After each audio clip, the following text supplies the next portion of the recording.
Salam alaikum et salut tout le monde. Dans cette présentation, on va essayer de continuer notre projet, puis l'implémentation de notre projet, qu'on va supposer normalement qu'il gère, si vous voulez, des produits. Mais bien avant, on va essayer de parler un petit peu de quelques annotations qui sont définies par Spring. Alors, on a vu déjà, jusqu'à maintenant, on a vu deux sortes d'annotations, donc component et controller. Donc, component, normalement, permet tout simplement de marquer les classes comme étant des bins. Et ça veut dire quoi? Que Spring il pourra les localiser, bien sûr, comme tel. Ça veut dire comme des bins. Et le fait de localiser une classe comme une bin, donc il pourra tout simplement gérer cette classe. Et ça veut dire quoi? Il pourra bien sûr l'instancer et aussi la détruire, si vous voulez, selon le mécanisme, bien sûr, de injection de dépendance. Et en fait, il y a autre spécification pour la notation component. C'est comme une sorte d'héritage. Donc on a par exemple trois spécifications, donc contrôleur, repository et service. Contrôleur, si vous voulez, c'est aussi, il permet de marquer les classes comme un bin, d'accord, bien comme des bins, mais il ajoute un rôle supplémentaire, bien une définition supplémentaire à ce bin, c'est qu'il agit comme étant un contrôleur. Un contrôleur, bien sûr, dans le jargon MVC. Donc il y a autre annotation, donc repository et service. Donc repository, ça permet aussi de marquer la classe comme un bin, mais aussi il permet de définir, si vous voulez, un rôle, si vous voulez, d'accès aux données qui est relatif bien sûr à ce bin. Donc c'est un bin en fait qui permet de gérer en fait des données depuis une source de données. Et il y a aussi service qui permet en fait de marquer, si vous voulez, une classe comme étant une classe de service qui implémente en quelque sorte une certaine logique métier. Donc c'est une classe métier, si vous voulez. Alors il n'y a pas en fait une différence entre repository et service que dans le cas si vous voulez, de gestion des erreurs. En fait, vu que repository normalement il est placé dans une classe sur une classe bien sûr qui a accès aux données, et ça revient à dire quoi? Donc on manipule dans ce cas, si vous voulez, une source de données, donc une certaine base de données. Bien sûr, s'il y a une exception qui apparaît, normalement, si on n'utilise pas, si vous voulez, la notation repository, et ça revient à dire quoi? Donc ces erreurs, ils vont en fait refléter la nature de notre système de gestion de base de données qui est utilisé. Donc c'est une erreur GDBC qui concerne MySQL, donc une certaine exception qui a été levée. Donc dans les logs, si vous voulez, de l'application, donc ces logs ils peuvent, si vous voulez, refléter la nature du système de gestion de base de données qui est utilisé. Donc c'est là où intervient bien sûr cette annotation repository. En fait, il permet de masquer ces logs. Il permet en fait de les remonter, si vous voulez, à Spring. Donc ça apparaît comme bien sûr des exceptions qui sont relatives aux données, mais qui sont gérées, si vous voulez, au niveau supérieur par Spring. Donc il n'y aura aucune indication, si vous voulez, sur le système si vous voulez, de gestion de base de données qui est utilisé par exemple. Et service, en fait, c'est juste une annotation qui a un sens, qui a plutôt un rôle sémantique et permet de définir des classes, tout simplement comme des classes métiers tout court. Voilà, donc ces principaux annotations, s'ils sont placés bien sûr, sur des classes, donc on pourra les localiser à partir bien sûr d'un répertoire de balayage qu'on a défini bien sûr dans le fichier de configuration XML, donc component scan, etc. Donc, component scan, si vous voulez, on spécifie bien sûr les répertoires de balayage, et ces répertoires permettent de localiser toutes les composantes qui sont annotées soit par component, controller, repository ou bien service. Donc c'est, si vous voulez, les classes qui sont annotées de telles, donc qui sont éligibles pour un scan. Alors maintenant on va commencer l'implémentation de notre projet. Donc je rappelle que voilà, je dispose d'une base de données test, normalement qui a une table qui est nommée normalement produit. Et cette table, bien sûr, elle contient Voilà, donc je vais essayer de... Si j'exécute, voilà, il contient les données suivantes. Donc comme champ, il contient un ID, le nom produit et le prix produit. Jusqu'à maintenant, il contient tout simplement 3 instances, plutôt 3 enregistrements. Article 1, article 2 et article 4, donc 4 fois. Voilà. Donc pour la première chose donc à réaliser, et bien sûr de créer notre modèle. Donc l'entité qui va bien sûr encapsuler notre, bien sûr, plutôt qui va schématiser notre table en base de données. Donc c'est une classe, donc on va créer une classe qu'on va nommer product.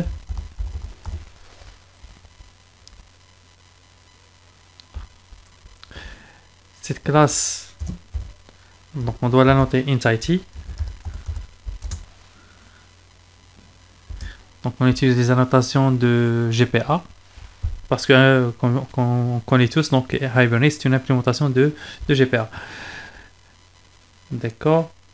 Ici je vais spécifier donc si vous voulez le même nom que celui de la base de données, donc produit.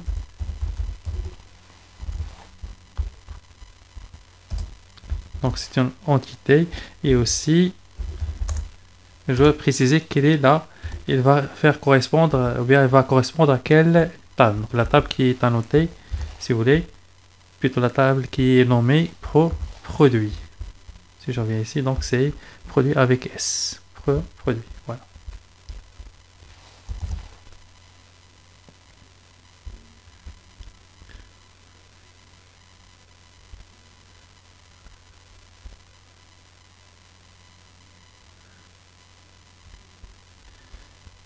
Donc en fait, j'ajoute autre chose, c'est name.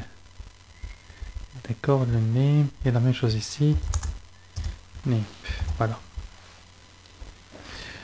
Alors, donc il aura comme propriété un ID. Donc entier. Il aura une chaîne de caractères, c'est le nom du produit. Il aura bien sûr une valeur de type double, en fait, qui est le prix du produit, price. Bien sûr, c'est un Java Bean, donc on doit ajouter des getters et setters. Un constructeur par défaut et un constructeur full.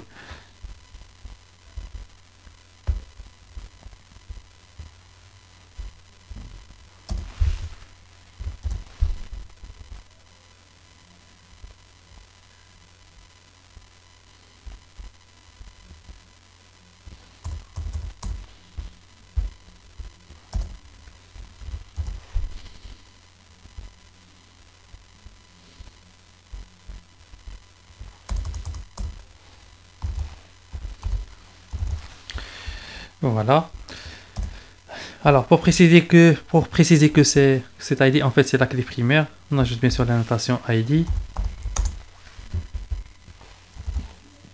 On ajoute aussi la stratégie de génération, si vous voulez, des valeurs. Donc c'est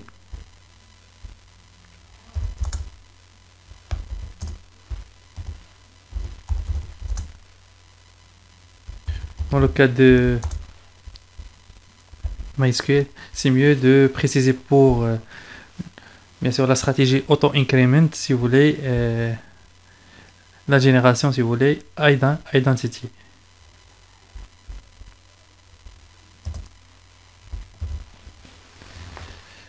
Donc ceci c'est une colonne bien sûr. Dans le nom, ce qui est name ici aussi. Dans le nom, c'est quoi en fait?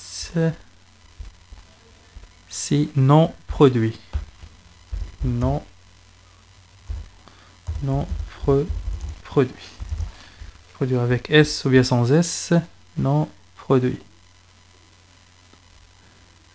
Nom produit. Nom produit. D'accord, il y a prix produit. Donc je reviens ici. Donc la même chose à ce niveau-là. hosté pour le prix. Donc pour le prix, c'est prix produit ici. Prix produit. Donc on a fini la définition, si vous voulez, dans notre, bien sûr, de notre entité, normalement, qui va refléter bien sûr la table produit. Par la suite, on va essayer de créer, si vous voulez, les classes qui permettent, si vous voulez, de gérer cette entité-là.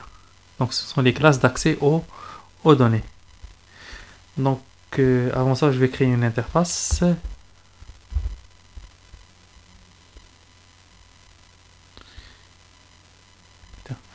Donc je vais la nommer Product DAO, Data Access Object.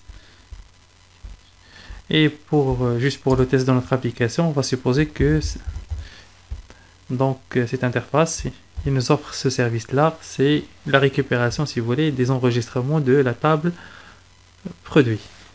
Donc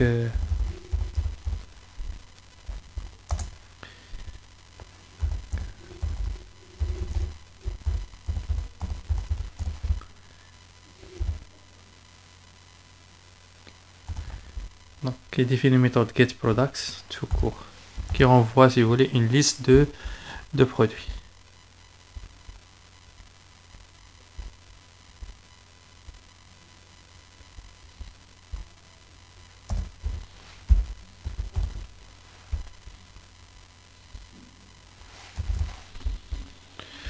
Voilà.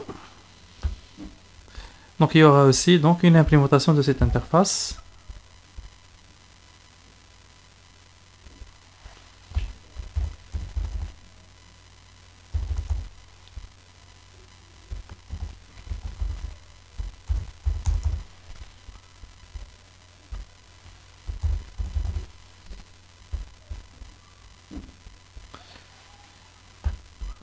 Voilà.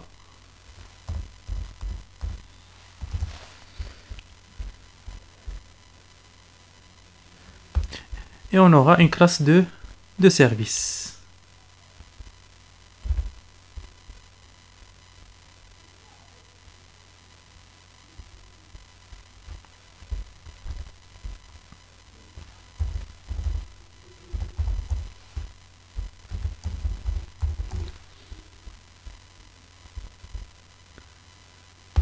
Alors, cette classe, en fait, on va la noter avec la notation service.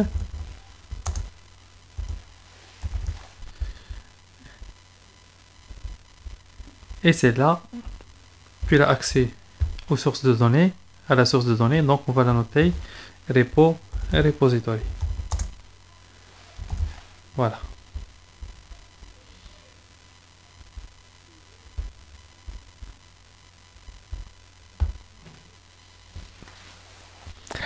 Alors, maintenant on va devoir bien sûr implémenter notre classe d'accès aux données, donc notre product DAO implementation.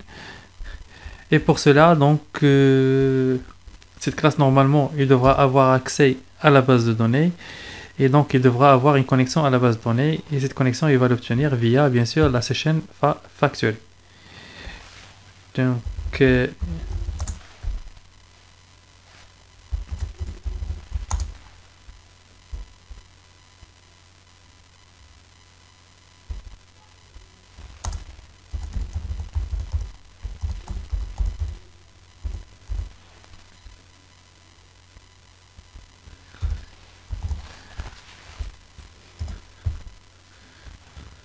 voilà. Et bien sûr, là, il faut bien sûr injecter donc injecter bien sûr cette connexion là. Donc on pourra l'injecter, pourquoi? Parce que tout simplement il est défini comme un bin.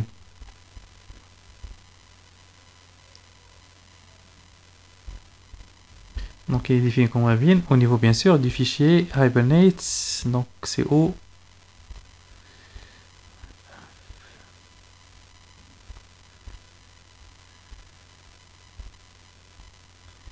Alors c'est à quel niveau? C'est Hibernate config. Et voilà notre session factory. Là voilà. Ok, donc il est défini bien sûr comme un bin.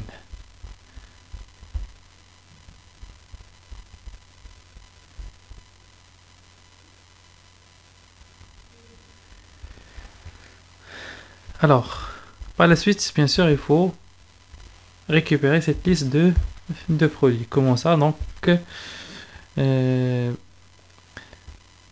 sûr, donc on va tout d'abord créer une requête. Donc c'est query. Donc, une requête sur du produit, product.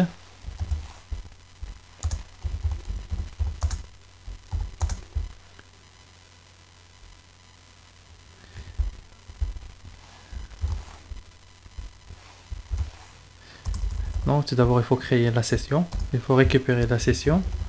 Donc session reçoit bien sûr. Donc il faut récupérer une connexion de la base de données. Donc une connexion en fait, c'est get current session.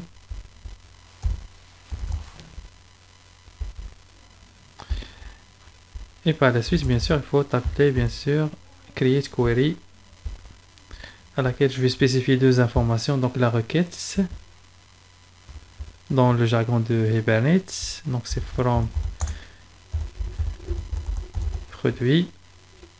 Produit, c'est le libellé de entity si vous voulez.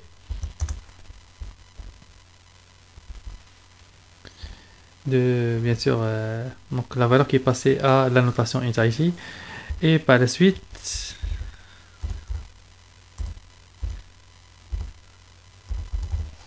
je spécifie bien sûr la classe. Product.class.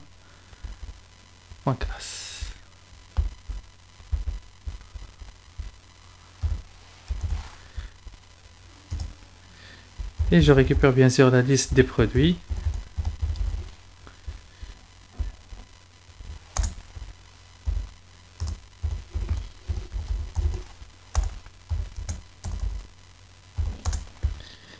La liste des produits en appelant bien sûr la méthode getResults. Donc query getResults list. Ici c'est product.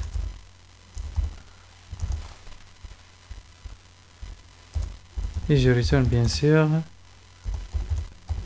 cette liste là. Qu'est-ce qu'on met? CTRL SHIFT O.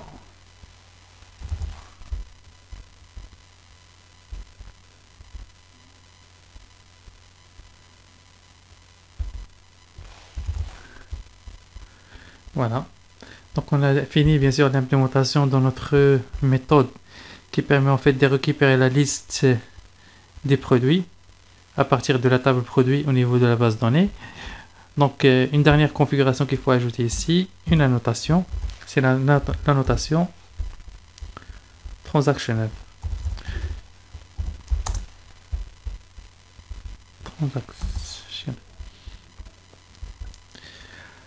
Donc cette annotation, ça permet de dire quoi? Que demande d'automatiser, si vous voulez, la gestion des transactions au niveau de la base de données. Donc on va pas la programmer manuellement, ça veut dire on va ouvrir une transaction et la fermer. Et bien sûr, s'il y a une opération d'enregistrement ou bien de mise à jour, on doit faire appel à commit.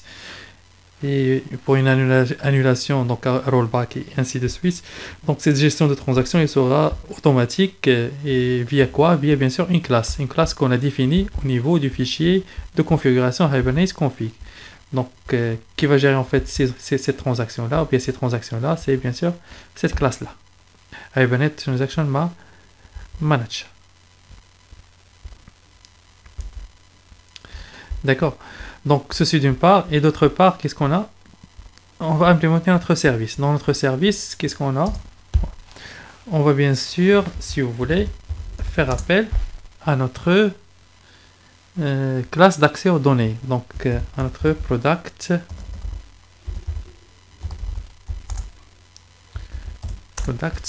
DAO. Donc, que je vais la nommer aussi product.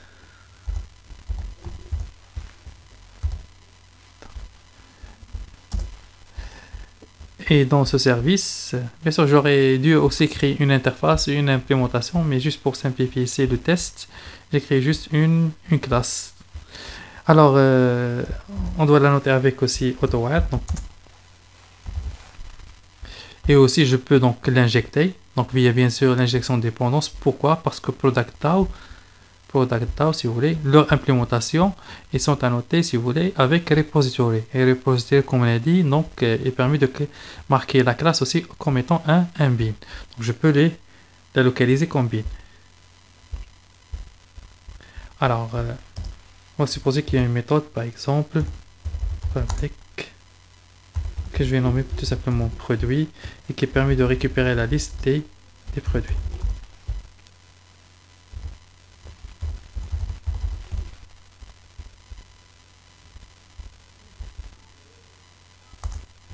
Je vais la nommer get all products.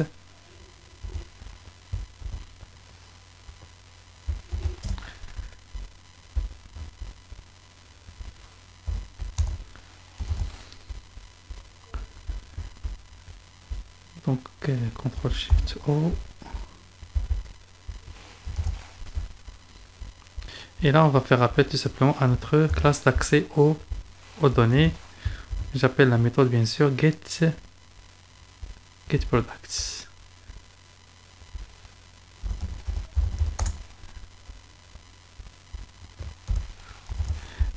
Mais bien avant, je vais essayer d'afficher cette information. Ou peut-être ne pas l'afficher, donc je vais l'afficher dans un fichier tout simplement de présentation. Alors, comment je vais faire? Donc, je vais créer par exemple un contrôleur. Donc, qui va intercepter une certaine requête. Et cette requête, c'est permis de nous rediriger, bien sûr, vers une page de présentation. Donc, on a déjà implémenté ici donc un certain contrôleur qui est nommé main controller. Donc, on va essayer tout simplement d'ajouter une méthode. Par exemple, public. Cette méthode, je vais la nommer getProducts.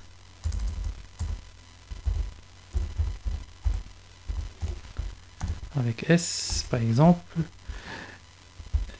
Il permet de retourner aussi une liste, si vous voulez, de produits, product.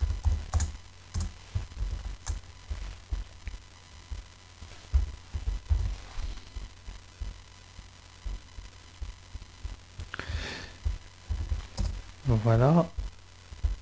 Et une interface en fait.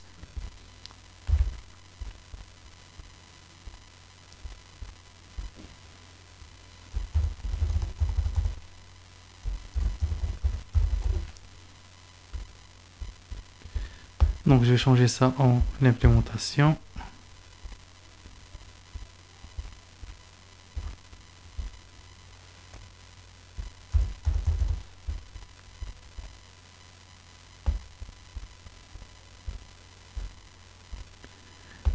D'accord. Et par la suite, je vais devoir créer bien sûr une interface. Donc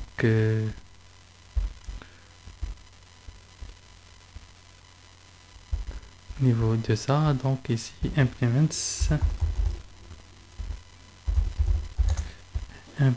si vous voulez. Il implémente quoi? Par exemple product service. Et je dois créer ça, cette interface.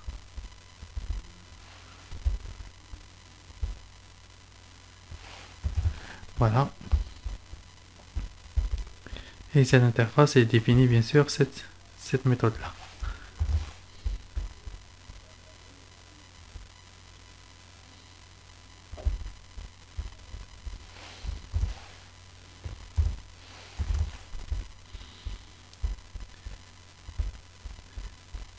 Et maintenant je pense que c'est possible de faire l'injection. Service.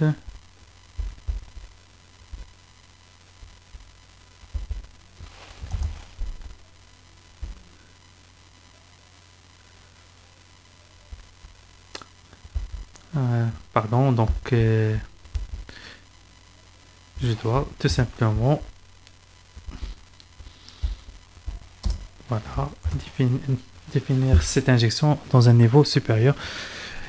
Donc, parce que ici on va insérer un objet qui est fils, si vous voulez, d'un autre objet. Donc par exemple, le product service qui dépend bien sûr de la classe main, la main control qui dépend bien sûr de la classe, si vous voulez, ou bien des objets de type product service. Donc c'est à ce niveau qu'on doit mettre AutoWire et par la suite on va appeler ce service.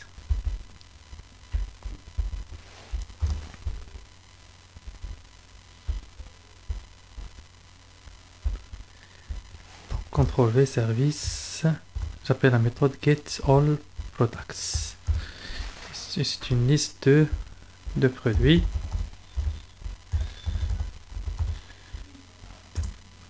Liste de products que je vais la nommer aussi prod est égal ça, et je vais la passer bien sûr à un modèle. Donc ici qu'est-ce que je vais faire? Tout simplement donc je vais créer un modèle EndView, plutôt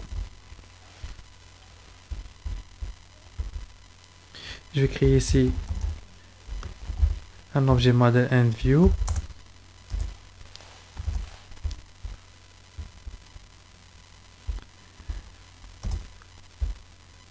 Alors on va devoir le créer aussi.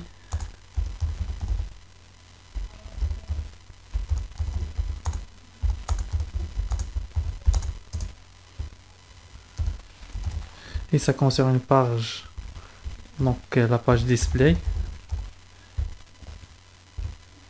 mais display 2, on va devoir la créer, ou la display tout simplement display des products, produits.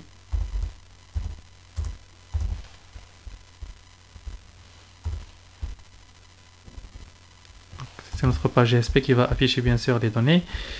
Et par la suite, on aura besoin de faire quoi? D'associer bien sûr une donnée à notre modèle. Donc c'est la donnée bien sûr, c'est la liste des produits. Donc, on va ajouter comme objet bien sûr, je vais le nommer prods tout simplement.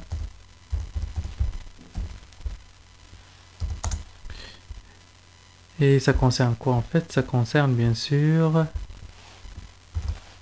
la liste qu'on a récupérée à partir de la base de données. Voilà, et à la fin, on va retourner quoi? Bien sûr, notre modèle end.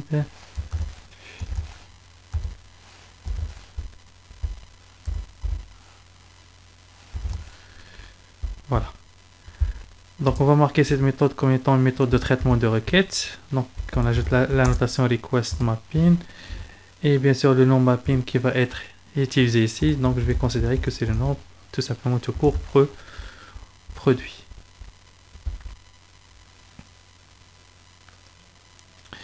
Voilà. Donc, on a fini ceci. Donc, je vais refaire.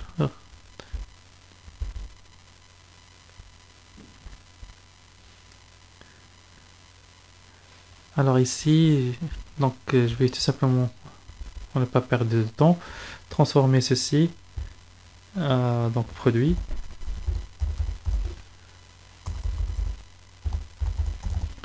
Donc un formulaire qui va saisir bien sûr, qui va essayer d'accéder si vous voulez à cette action là, produit. Et produit normalement, et va exécuter ce contrôleur. C'est où notre contrôleur? Donc il va exécuter au niveau de notre contrôleur bien sûr la méthode getProducts qui permet de récupérer la liste des produits depuis notre classe de service. Et bien sûr, cette liste sera bien sûr passée bien sûr à une page qui sera nommée bien sûr display produit. Donc c'est la page de présentation. On va devoir placer bien sûr dans le dossier view.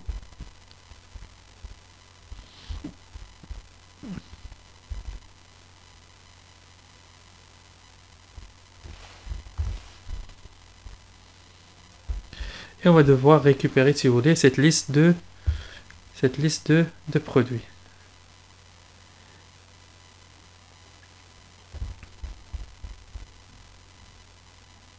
Donc je vais utiliser les tags libres de GSTL.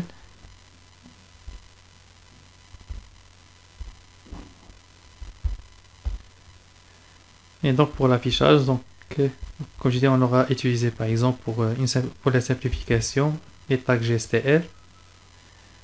D'accord. Et bien sûr,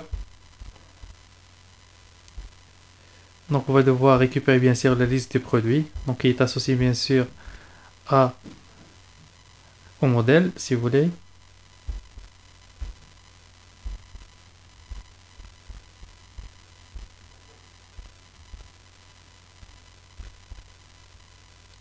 Alors c'est à quel niveau?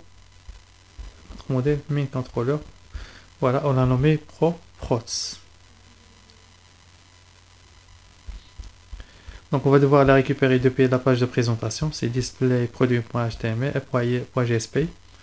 Et bien sûr, on va essayer d'afficher juste le nom de chaque article récupéré. Maintenant, on va devoir tester ceci.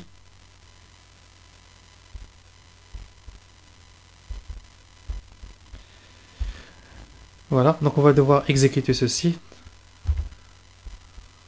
Donc on va exécuter notre formulaire. run as, run on server. Choisir bien sûr Tomcat9.